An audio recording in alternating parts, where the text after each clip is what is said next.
జబ్బు చేసి సావు బ్రతుకుల మధ్యలో ఉన్నాడు. ఆయన పేరు హిజ్కియా. ఆ హిజ్కియా రాజు మంచం మీద పడుకొని కన్నీళ్లు పెట్టి ఏడ్చాడట.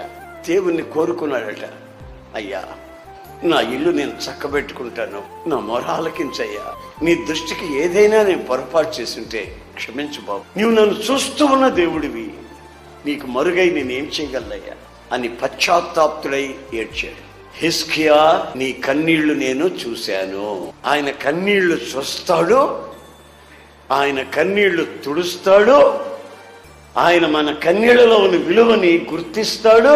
ఆమేన్, హల్లెలూయా.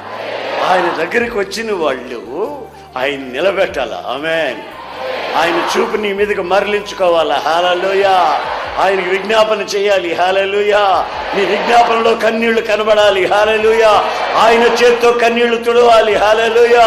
నీ ప్రార్థన ఆలకించాను, నీ ఆయుష్యాలు పొడిగిస్తానని ఆయన దగ్గర వాగ్దానాన్ని పొందాలి.